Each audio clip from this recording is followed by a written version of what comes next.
time for Overtime. Stop what you're doing and listen. In the world of sports, it's all about the playmakers in today's headlines, from locals to the pros, with interviews from local standouts and sports all-stars across the country that will have you talking. Steps back, three. Yes, sir. Get a shot up. This is for the win. Hear from coaches to players, sports analysts, and broadcasters who are a part of the action every day. Overtime, now with Bert Rameen on ESPN 102.3 AM 1000 KSOO, Sioux Falls sports leader.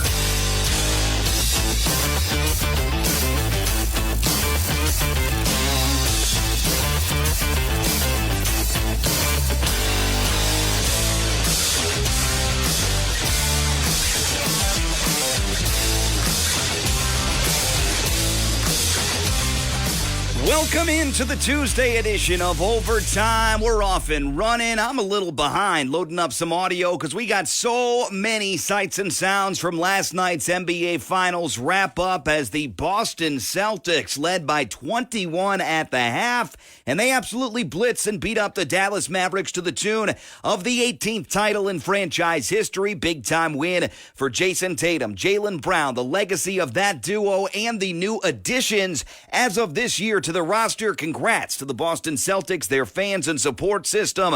106-88 winners in Game 5 of the NBA Finals, a 4-1 gentleman's sweep for the 18th title in the history of the Boston Celtics. Maybe, just maybe, we have a Stanley Cup champion tonight as the Panthers look to slam the door on Edmonton. 7 o'clock on ABC for Game 5. Paul Maurice, we'll hear from him in just a moment or two. But we'll talk all things Boston Celtics here in about 20 minutes. Talk about the impact, legacy, what's ahead for that team, latest odds, and what's ahead for the Dallas Mavericks. Do they have a realistic chance at getting back here next year or the year following? A lot of opinions out there today about the future of Luka Doncic, the future of Kyrie Irving, and that Dallas Mavericks team moving forward could be very different when they lace them up once again for the start of the 2024-2025 season later on this year. The latest from the NFL, including a big-name running back that I thought was geared up for a tremendous season at that position, might be asked to play some wide receiver this year in his offense. We'll tell you who that is coming up in about a half hour. And then if you want Twins tickets, if you want 4th of July baseball tickets, the place to be is right here around 11:45, 11:50. We'll update you on some baseball topics, talk about the return of Garrett Cole, the absence of Mookie Betts, and other stars for Major League Baseball. And I'll be giving away a 4-pack of tickets to the Minnesota Twins. They've got a July 4th of July home game, and they're matching up against the Tigers. That is a 1:10 start time. If you and your friends, you and your family would like to go, I got a 4-pack of tickets up for grabs at the end of hour number 1, so stay tuned. We'll give those away and get you hooked up with some holiday baseball. Nothing more American than a hot dog, a beer, if you're of age, and some baseball on the 4th of July. 4th of July, Tigers and Twins. I got 4 tickets to give away live on the air today to a lucky caller. Hour number 2, headlines and highlights of the day. Sanford Sports Director of Basketball, Nate Kading, will swing by to talk about the upcoming combine for the sport of basketball, girls and boys, high school ages. If you're looking to register and see if there's still spots available, sanfordsports.com, the place to go to get your high schoolers signed up for these great opportunities. Arif Hassan of Wide Left Post will join us around 12:30. We were unable to link up last week. This week, though, looking forward to the chat. Can't wait to talk Vikings, Packers, and everything in between with Arif Hassan, and also talk about the wide receiver situations, which are getting very funky, to put it nicely, in the NFL offseason. T. Higgins is back with the Bengals. Brandon Ayuk is telling his friends and former teammates that the Niners simply don't want him, which might not be true, but we'll dive into all the topics with Arif Hassan of Wide Left Post, and we'll also finish up the show today with the good, the bad, and the ugly. NHL Stanley Cup Finals Game 5 coming up tonight, 7 o'clock puck drop on ABC from Florida, where the Panthers play host to the Oilers in Game 5. Panthers head coach Paul Maurice saying, "We've never been comfortable in the playoffs. That is not what playoff hockey's about." Well, no, there's no comfort in the playoffs, man. Nobody's, you're never in a comfortable position in the playoffs. You've earned your wins, you've earned your losses. It's the same feeling. Every playoff loss feels the same. Gonna be a challenge for sure. Oilers at Panthers, 7 o'clock on ABC. Game 5 of the NBA Finals proved to be the final game of the season. The Boston Celtics were up 21 points after Jaylen Brown was doing Jaylen Brown stuff. With 1:49 to go in the third. Everybody on their feet in the Garden. Too nervous to sit. Jaylen from 19. Switch. It's back to 21, exactly where we were at halftime. And that was very important. The third quarter, the really important frame last night. You have such a big lead after one, big lead at the break of 21. To maintain that through the third quarter in front of your home crowd was absolutely paramount to the success of Boston. They get the job done to the tune of a dominant win, 106-88. The Boston Celtics are world champs. 106-88, Boston leading Dallas. They're all on their feet here at the Garden. The coaches shake hands, Joe Mazzulla and Jason Kidd. The final 4 seconds tick away. Get ready to raise an 18th banner, Boston. The Celtics are once again the winningest franchise in the history of the NBA. It's an 18th title for the Celtics, the 2024 NBA champions. They led by 21 at the break. They win the game 106-88. Jason Tatum was fantastic, nearly a triple-double, 31 points and 11 assists. Boston wins the series 4-1 for their 18th title in franchise history. You hear from Jaylen Brown now, where he says it's about the togetherness of this year's team that made the difference. Just our growth together.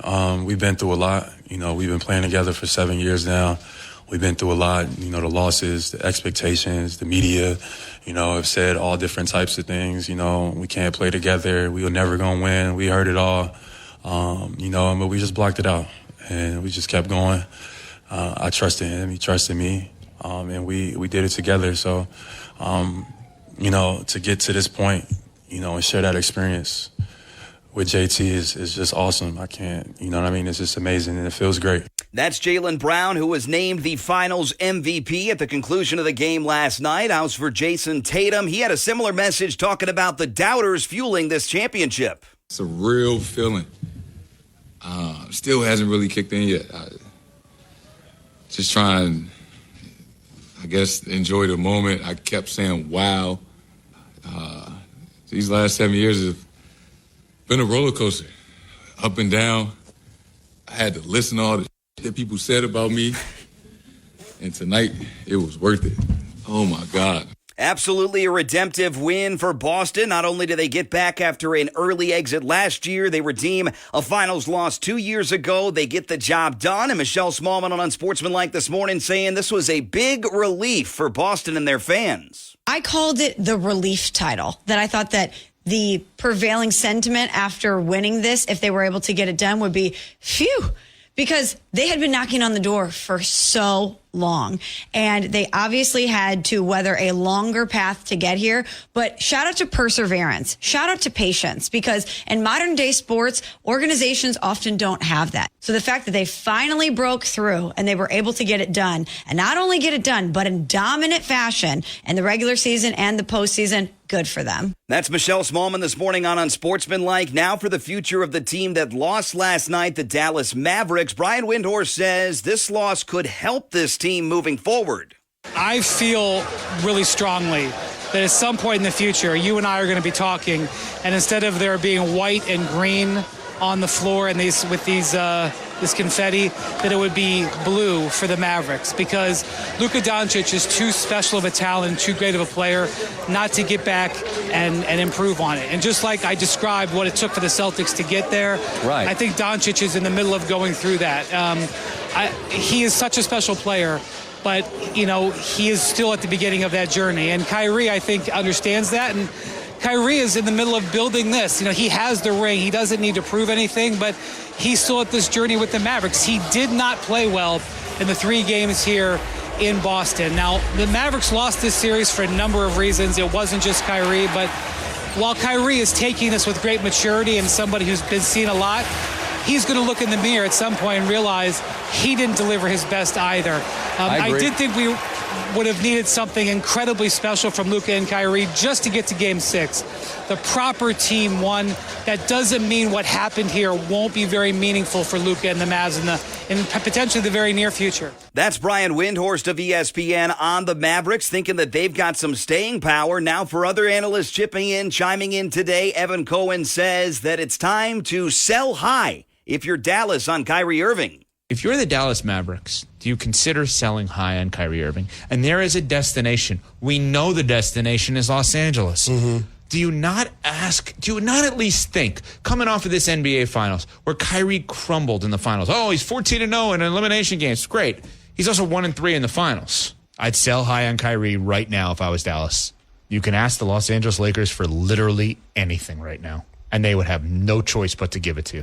Is it realistic? No, I don't think so. Is it a good idea to explore? Absolutely, it is. You make the call, you take the call, you explore moving Kyrie Irving because of what you just saw in the NBA Finals. Now, I was wrong, and a lot of people were wrong about the acquisition of Kyrie last year, the way the season finished with Dallas. I wasn't so sure it was a good idea for Dallas to re-up with Kyrie Irving and Luka Doncic as their 1-2 primary punch. They did just that, and we just saw them in the NBA Finals. So yes, I was wrong on that.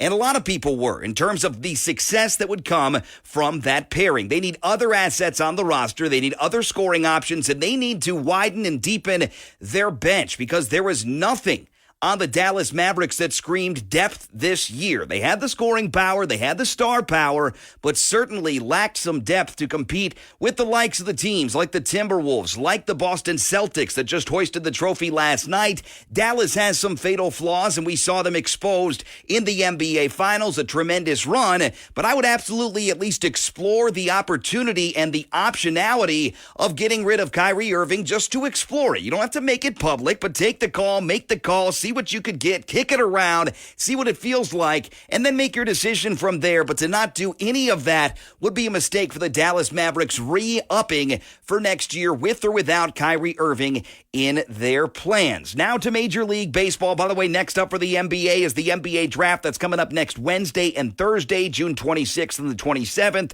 That draft will be broadcast on both ABC and ESPN. Finals for Major League Baseball yesterday. The San Francisco Giants get by the Cubs 7-6 from Wrigley. Chicago in trouble with a new record of 34-39. One team that is playing on the other end of the spectrum than the Cubs lately is the St. Louis Cardinals. They are second right now in the NL Central, and they won in extras yesterday down in Miami. The 0-2 pitch to Mason Wynn is hit sharply to left field. Backing up is Gordon, looking up, and it's gone! Big fly! Mason Wynn in the 12th. On an 0-2 pitch, he hammered it over the left field wall. His fourth home run of the year, and the Cardinals now lead 7-5 in the 12th. Cardinals would win at 7-6 in the 12th. New record for St. Louis, 36-35. That audio courtesy of KMOX. Other finals, Detroit and Atlanta tussled. Braves get the better of the Tigers 2-1. Dodgers win in Denver over the Rockies 9-5. And the Angels fend off the Milwaukee Brewers 5-3. New record for the Brew Crew after the loss, 42-30 on the season. Today and tonight in Major League Baseball, all afternoon and evening games for our area teams. Cardinals at Marlins, Mariners at Guardians, Orioles at Yankees, 6:05 start on TBS. Other area teams in action, Tigers at Braves, Rays visit the Twins at 6:40, 6 o'clock the pregame coverage right here on ESPN Sioux Falls. Other matchups, Giants at Cubs, Astros visit the White Sox, Rockies do it again at home to the visiting Dodgers, Brewers at Angels, Royals visit the A's. That last game you can watch on ESPN Plus. It is an 8:40 start time. WNBA final from last night. The Minnesota Lynx have the third best record in the WNBA. They put it to the test last night, and they come away with another win. 11-3 the new record, 90-78 win at home against Dallas. Kayla McBride leads the team, 19 points and 7 assists. Lynx trail only Connecticut and New York in the standings in the WNBA. Tonight in the W, Sparks at Sun, 6 o'clock. Liberty at Mercury, 9 o'clock. You can watch that second game, 9 o'clock jump time on CBS Sports Network. NFL news, Brandon Ayuk has come into focus. Adam Schefter says the Niners want him. They just don't want him at the price tag the receiver is talking about. The 49ers have made repeated efforts to sign Brandon Ayuk. The two sides were unable to work out a deal. And now the problem that I think has entered into the situation, the scenario, is that some of these other wide receiver deals have gotten done at big numbers. And so when the talks break down, now Brandon Ayuk is saying that they don't want him back in a TikTok video. Well, they do want him back, but they don't want him back at the price that Brandon Ayuk wants to be back at. Certainly, it can be spun both ways. The Niners could come out and say, Brandon Ayuk doesn't want to play for us. But the fact of the matter is, Ayuk does want to play for them. The Niners do want Ayuk back, but they're far apart on the price. You understand the frustration. But Ayuk not necessarily bargaining in good faith here when you're talking about the overall value of the contract. Ayuk looking for top-tier wide receiver money. Is he a top-tier wide receiver? I would just say at this point, we don't know that. He's put up good stats. They aren't great. They're not elite stats in that offense, but there's so much competition for passes in that Niners offense from Deebo Samuel, from Jawan Jennings, from George Kittle, and oh yeah, the guy out of the backfield that catches 100 balls a year, Christian McCaffrey, also on the team. Brandon Ayuk is a damn good wide receiver. He wants to be paid as such, but the Niners have a lot of different mouths to feed on the offense and the defense, the most talented roster in the NFL, and they might have to bite the bullet and let somebody go. Maybe it's Brandon Ayuk, maybe it's Deebo Samuel in the near future. I hope not, but we'll wait and see. But Ayuk and the Niners a little bit far apart on the contract talks as of lately. Finishing up your scorecard now, NASCAR race is coming up in New Hampshire on Sunday, 1:30 start time on the USA Network. PGA Tour shifts their focus to the Travelers Championship from TPC River Highlands in Connecticut. That runs Thursday through Sunday. And college baseball yesterday down in Omaha, Texas A&M with the stunning 5-1 win over Kentucky. Aggies surge on to the next round. Kentucky not yet eliminated. Florida and NC State 5-4. Gators over the Wolfpack. NC State officially the second team eliminated from the College World Series. Today from Omaha, we've got a pair of teams that are going to be sent packing. First elimination game, 1 o'clock on ESPN, Florida State and North Carolina. 6 o'clock tonight, Kentucky and Florida. Both those games are elimination games. So Florida State, North Carolina, one of those teams is done after today, as is one of the following, Kentucky and Florida. Now moving into your Reliabank headlines of the day for hour number one. The Nebraska Cornhuskers men's and women's basketball programs are coming to the Sanford Pentagon in Sioux Falls during a weekend of D1 matchups in November. The women will play South Dakota on November 16th, and the men will take on St. Mary's the following day. Tickets to both games are available at 10 a.m. Central on August 15th over Ticketmaster.com. For the men, this marks the third appearance for the Huskers at the Sanford Pentagon, while the Gales will be playing at the Pentagon for their fifth time. This will be the first time for the Nebraska women on Heritage Court and the 11th for the USD women. An NBA Jam 90s throwback theme will be integrated into the game and fan experience for both events. Again, the dates, November 16th, November 17th. Women go first, men playing the later date. Nebraska returns 7 letter winners on the men's side, including 3 starters from last year's team that went 23-11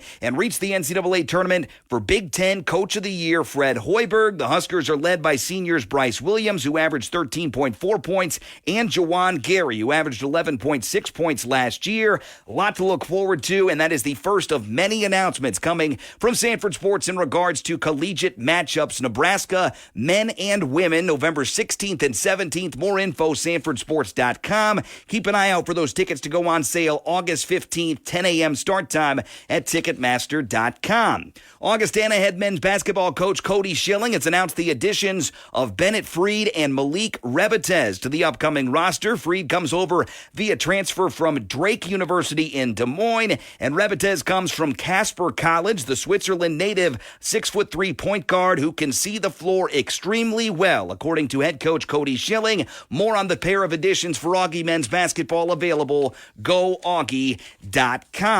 Now we move forward with good news. A Minnesota youth hockey camp has announced the creation of the Adam Johnson Memorial Scholarship, honoring the 29-year-old who passed away last October from a skate cut to the neck while playing overseas in England. Johnson grew up participating in the Bulldog hockey camp in Duluth, Minnesota, and the scholarship will pay for a youth player whose family otherwise would not have the means to take part in the camp to do so. Camp director and University of Minnesota Duluth director of men's hockey operations, Christian Kaling, said the idea came from Johnson's family as a way to honor the passed away player. Adam was someone who was very important to me personally, along with the UMD hockey program and the Duluth community and Iron Range community. Kaling said in a press conference on Monday, as a hockey player, he was such a unique talent, and as a person, he was just so memorable. He was unique. Kaling, his wife Jenny, and the Memorial Fund will pay the $500 enrollment fee for one of the week-long camps this summer at UMD's arena. In addition to going through the camps in his youth, Johnson worked at the camp while playing at Duluth from 2015 to 2017. Johnson made his NHL debut with the Pittsburgh Penguins back in March of 2019. More on that tremendous gesture, tremendous charity moving forward, and a scholarship in honoring Adam Johnson, ESPNSiouxFalls.com. Rounding out your headlines of the day for hour number one, let's talk Boston Celtics. 31 points, 8 rebounds, and 11 assists from Jason Tatum last night. 21 points, 8 rebounds, and 6 assists from Finals MVP Jaylen Brown. The Boston Celtics blew out the Mavericks in Game 5, 106-88, to win the 2024 NBA Finals, winning a record-setting 18th NBA title on the 16th anniversary of the day. They won their 17th championship in the same building. In doing so, the Celtics passed their forever rival Lakers for the most titles in NBA history. Tatum says, this is going to be a night that I'll remember for the rest of my life. From the game, the celebration, these moments. Over the last couple years, we had some tough losses at home in the playoffs. We lost the NBA championship at home in front of our fans. We had the chance to beat Miami in Game 6 a few years ago and lost that one. So to have a big win, the biggest win that you could have in front of your home crowd, I felt like that was really important to go out there and do everything in my power to make sure we won the game tonight. Boston, after playing its worst game of the season Friday night and its first chance to close the series out, responded with a wire-to-wire victory last night. Big performances from Tatum and Brown allowed Boston to put the game away early. Peyton Pritchard, half-court heave at the buzzer of the first half to put the team up by 21. Mentioned off the jump, they maintained that 21-point lead throughout the third quarter. Dallas never really had a shot at chipping it away last night. Celtics again dominant and win it in 5 games. With the win, the Celtics finished their playoff run this year with a record of 16-3, second only to the 2016-2017 Golden State Warriors that finished the playoff run 16-1, since the NBA did shift to the 4 best-of-7 rounds of the playoffs back in 2003. So make no mistake about it, like them, love them, or hate them, this was a very impressive run for the Boston Celtics. Folks doubted them throughout the season, doubted them into the postseason, and then picked apart their postseason journey as if they have some sort of control over who is in front of them, who is across from them. It wasn't the hardest road that you could have written, but it was the road that was written not by them, but for them. The Boston Celtics, your NBA Finals champions here in 2024. We're going to break down this title just a little bit more immediately next on Overtime, including the article that always comes out as soon as the fat lady sings on a season. We move forward with odds for next year in the NBA Finals. Who's got the best odds? Who's got the worst odds? Where do the Timberwolves stack up? And everyone in between, including some updates on Kristaps Porzingis. Al Horford wins his first title last night as well. A lot to love about the Boston Celtics. We'll break down everything from the NBA perspective coming up next on Overtime.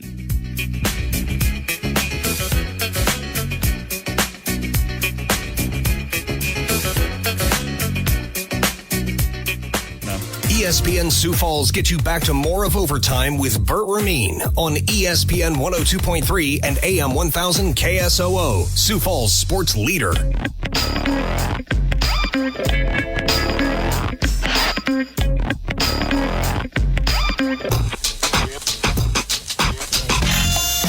Right back with you on this Tuesday, June 18th, better known as Boston Celebration Day. The Celtics, your champions in 5 games for the NBA Finals. Let's dive in To all things NBA news related, we're going to round out the segment telling you where the Minnesota Timberwolves stack up and where everyone stacks up in the odds for next year's title, as we always do at the end of every season. On the day after the Super Bowl Monday, we talk to you about who's going to win the Super Bowl the next year. We'll do the same with the NBA Finals odds coming up here shortly. Jeff Van Gundy, right back in the league, agreeing on a deal to become the lead assistant on Ty Lue's Clippers coaching staff. Van Gundy, considered one of the finest minds in basketball, and has been pursued for years to return to coaching on a full-time basis. His relationship with Lue and the franchise's fondness for Van Gundy played major parts in the Clippers' ability to land the assistant coach. Van Gundy, 62 years old, spent the previous 16 years as a TV analyst for ESPN before accepting a role with the Boston Celtics president of basketball operations, Brad Stevens, last summer. Van Gundy and Lue built a strong relationship as members of the USA basketball staff, and Lue decided to pursue Van Gundy for his staff this year. Van Gundy coached Lue for a season back with the Houston Rockets in 2004. Van Gundy had been out of the NBA after 11 plus years as the head coach of the New York Knicks and Houston Rockets. Van Gundy's record for his career, .590 winning percentage, 248 and 172, 37 and 32 playoff record that included a trip to the 1999 NBA Finals with the New York Knicks. Jeff Van Gundy, the lead assistant now for the LA Clippers. One of many big stories last night is always these ancillary parts and pieces that find a way to win an NBA title at long last. And that story last night was that of Al Horford. After playing in more playoff games than any other player in league history before winning his first NBA title, Al Horford flashed back 8 years ago to his first free agency meeting with the Boston Celtics as he stood on stage in the middle of TD Garden and confetti showered and fluttered through the air. Man, I'll never forget what Danny Ainge told me in that meeting. Horford, the 38-year-old, said of the Celtics' former president of basketball operations. He said, "You can win championships in many places, but there's nothing like winning in Boston.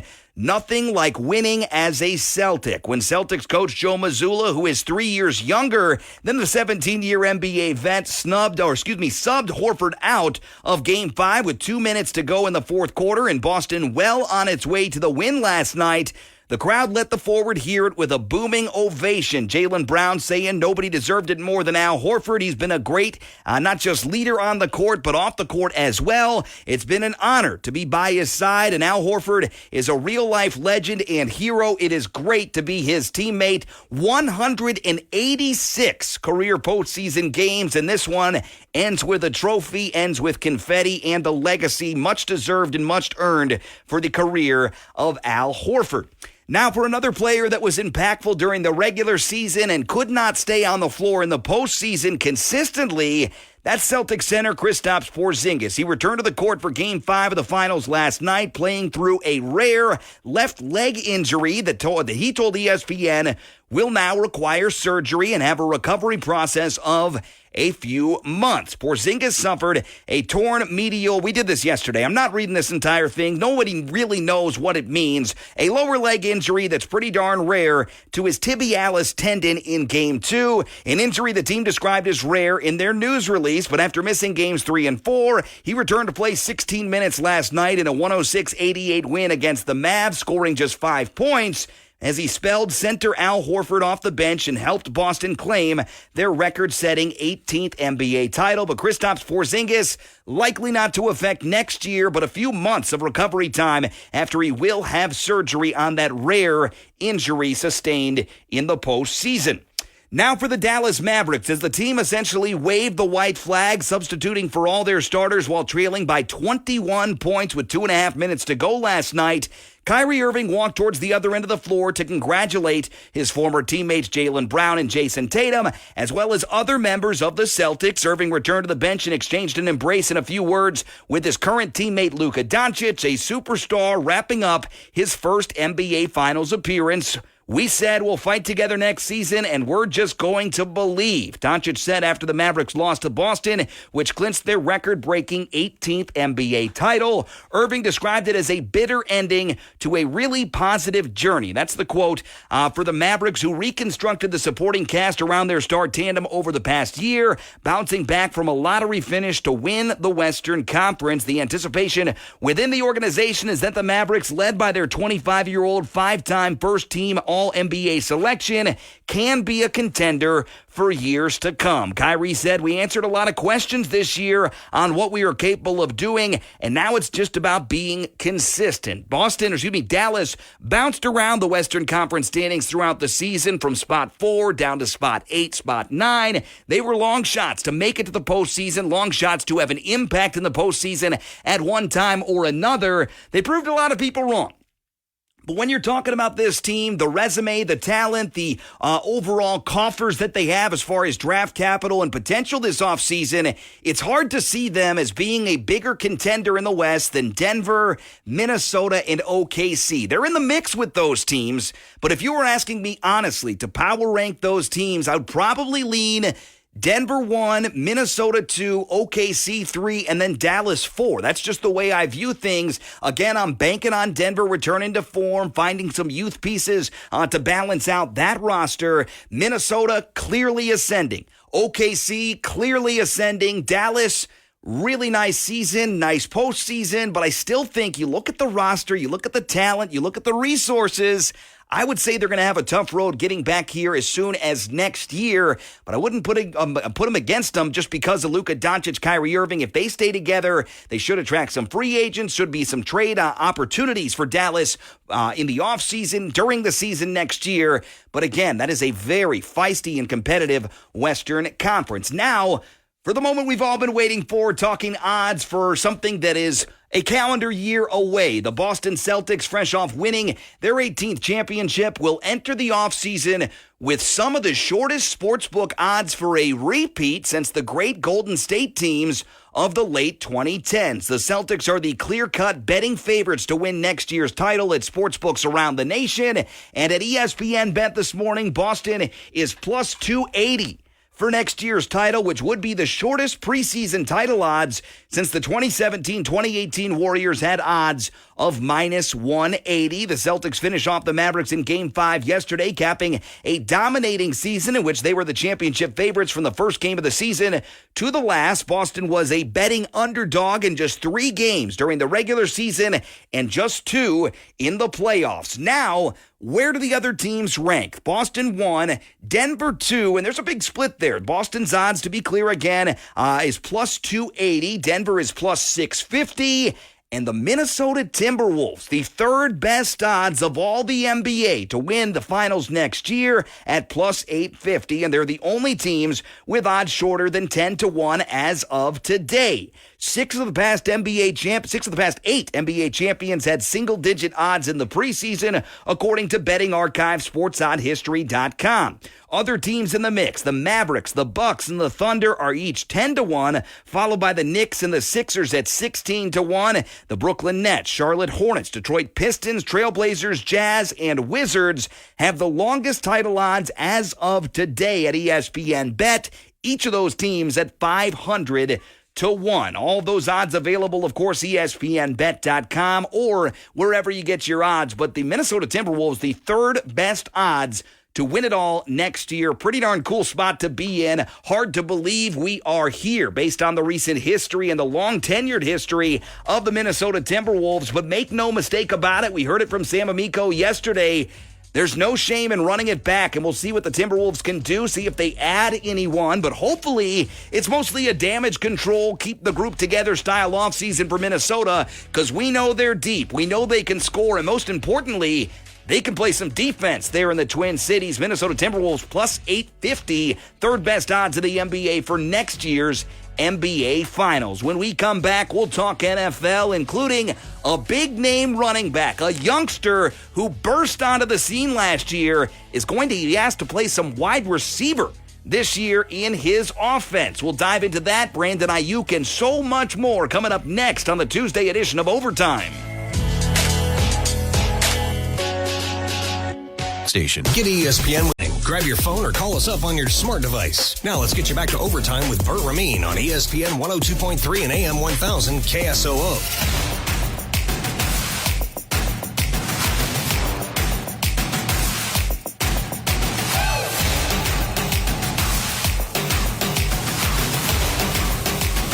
Moving right along through this Tuesday edition of Overtime. Thanks so much for being along for the ride as always. You can find us right here, ESPN 102.3 AM 1000 KSOO. Or if you miss any of the show, podcast links are always available, ESPNSiouxFalls.com or on the free ESPN Sioux Falls app. If you want to go to the 2025 NFL Draft at Lambeau Field in Green Bay, Wisconsin, and that whole Titletown district, you're going to have to make your plans pretty darn soon. According to Pro Football Talk at NBCSports.com, the National Football League having their biggest offseason event in the smallest market in the league next year, and finding a place to stay is already proving to be a very expensive proposition. Nearly every Green Bay area hotel room is already booked for the week of the 2025 NFL Draft, and Airbnb prices are skyrocketing. That's according to Jeff Bollier of the Green Bay Press-Gazette. A 3-bedroom home across Lombardi Avenue from Lambeau Field is asking for almost $18,000 per night, with additional fees that would make the total cost of staying there for the full week of the draft a whopping $142,000 plus taxes. Obviously, most visitors won't be paying anything close to that, but unless you have a Green Bay area friend willing to let you crash at their place for free, Pro Football Talk at NBCSports.com says you can assume there's no way you're going to the draft without spending a lot of money on lodging, or maybe finding a tree, finding a camp spot to pitch a tent, pitch a kayak, not a kayak, what am I talking about, a hammock between two different trees and hang out for the NFL Draft coming up in 2025 from the Titletown District there in Green Bay, Wisconsin. One of the more electrifying rookies last year was Devon Achane of the Miami Dolphins, and they have arguably the deepest running back room in the league with Raheem Mostert, Achane, Chris Brooks, Jeff Wilson, and they drafted a rookie in the 4th round, explosive player from Tennessee in Jalen Wright. It creates a good problem, how to keep the backs behind Mostert involved in the offense. Achane, one of the fastest players on the Dolphins and one of the fastest players in the league, makes him one of the fastest players across the league, spent time lining up wide this offseason. And Achane says, just me lining up at different positions as far as receiver, running routes and stuff. Achane said during the team's mandatory minicamp, that's something that we're doing differently this year. So that's something that I've been doing in the offseason. Achane made the most of his snaps last year, 300 snaps, 100 came in the slot or out wide last year, according to Pro Football Focus, and only Cordero Patterson lined up outside the backfield on a greater percentage of his snaps among the 68 running backs who had at least 50 totes of the ball last year.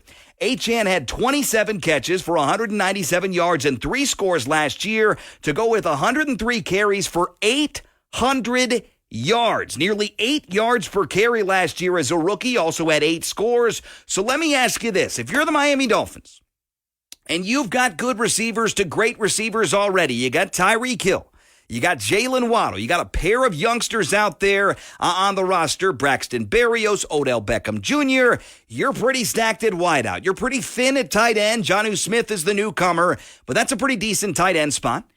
And then you have all of these running backs, several with starting experience, including Achane, Jeff Wilson, Raheem Mostert, and an explosive rookie in Jalen Wright. The time is now. Strike when the iron's hot. Put these guys out there, as many of these backs as you can get on the field at once. You absolutely should explore. I'm talking getting funky, getting creative, and nobody a brighter mind on the offensive side in the NFL than Mike McDaniel. I think they'll find a way to do this. Could you imagine the speed on the field? If you got Waddle and Tyreek Hill on one side, you got Achane in the slot, you got Jalen Wright in the backfield there with Raheem Mostert and Jonnu Smith out. Man, that offense is absolutely alarmingly fast and good. The issue is you got to protect Tua. You got to hope Tua's on his A game, but certainly a wealth of talent for the Miami Dolphins. And by the way, I've been thinking about this and trying to concoct it in my mind as far as the Dallas Cowboys go. what teams they should target as trade partners before roster cutdowns around training camp time. You talk about opening it up and talking about a trade for a running back that's not going to be a big use on their team this year. The Niners have added a couple running backs. Maybe a guy like Elijah Mitchell might be available. The Dolphins have a zillion running backs. Maybe the Cowboys kick a trade offer that way. But I'm going to probably make a couple Broncos fans mad when I say this. But the Broncos drafted a running back this year in Audric Estime. They got a big-name guy, Blake Watson, out of Memphis. They got Jaleel McLaughlin on the roster. Maybe Javonte Williams wouldn't be that bad of an idea, a trade target for Dallas, because Dallas' starting running back right now is about 20 pounds heavier than he was when he was an effective starter and about 3-4 years removed from that time in Ezekiel Elliott. He's not a running back number one anymore. He's a spell guy, goal line guy, short yardage back, certainly a fan favorite and might attract and sell some tickets maybe down in Dallas. But you want to win games, you want to round out that offense. Dallas needs to add someone to the backfield. Those are just a couple names that come to mind for me across the National Football League. Avert your eyes if you don't like things that are ugly. The Ravens have added an alternate helmet to their uniform sets. Baltimore announced today that the team will wear its purple rising helmet for one game in the 2024 season. The exact contest will be revealed at a later date. The new purple helmet is pretty darn cool and has Baltimore's alternate Raven logo,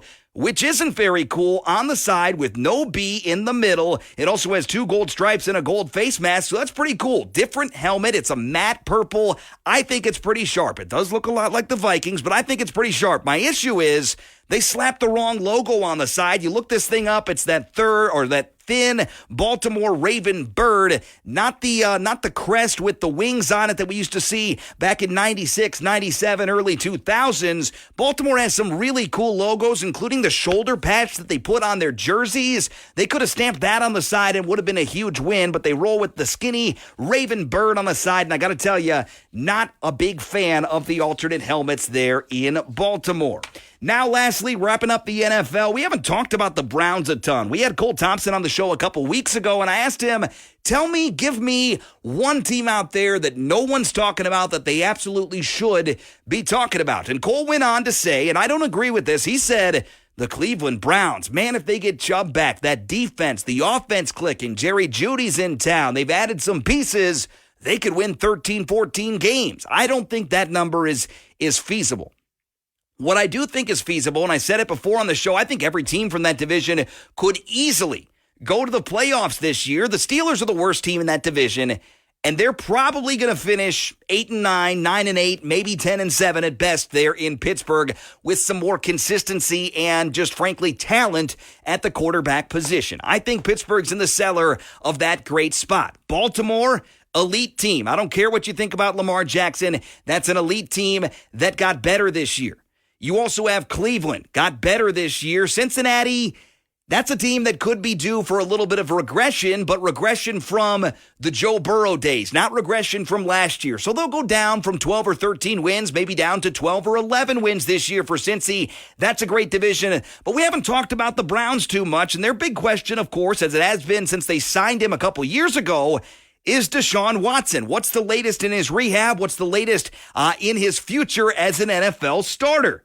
Barry, of course, Andrew Barry, the GM of the Cleveland Browns, saying he's really chomping at the bit to take the governor off, so to speak, in regards to being ahead of schedule in his rehab from last November's season-ending shoulder surgery. Watson threw every other day during the offseason workout program as he continued to rehab from surgery to replace a displaced fracture to the glenoid in his throwing shoulder. The injury forced Watson to miss the final 9 games of last year, including the postseason. Watson, again, blockbuster trade before the 2022 season, was suspended for a good portion of that year, came back and did not look good. Last year looked okay, looked a little bit better, but that team surged with Joe Flacco, something that hardly any team has done during Flacco's career, save for the Super Bowl season in Baltimore. Joe Flacco, just a guy, but a really great season that year, immensely impressive postseason. Joe Flacco led the Browns to the postseason last year and frankly was an upgrade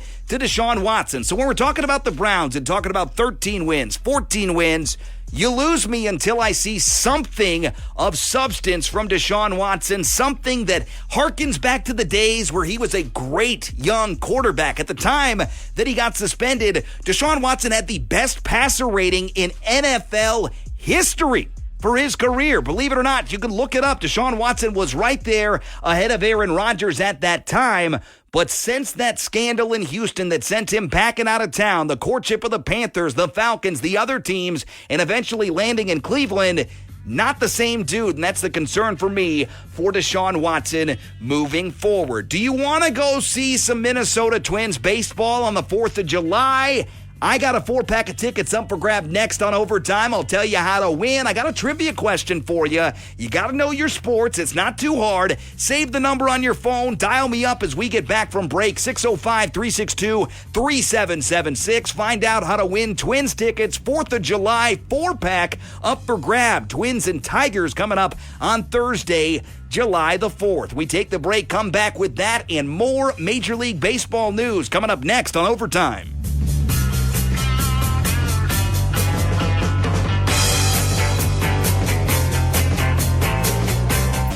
Overtime is in the middle of your workday. Unwrap your sandwich and get caught up with Bert Rameen on ESPN 102.3 and AM 1000 KSOO, Sioux Falls sports leader.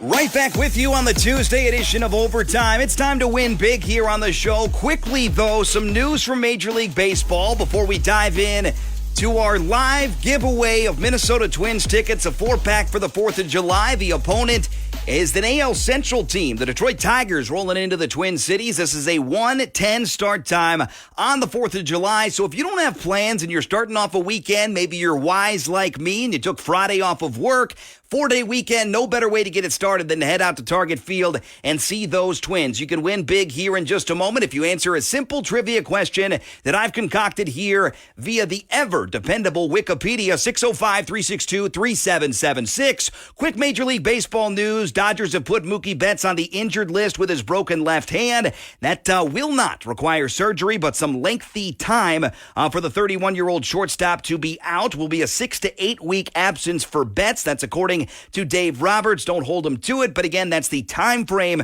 for his recovery. Yankees first baseman Anthony Rizzo expected to miss 4 to 6 weeks after tests yesterday revealed a fracture to the radial neck of his right arm. A person with knowledge of the situation told ESPN, bad news for the Yanks, but good news for the Yanks.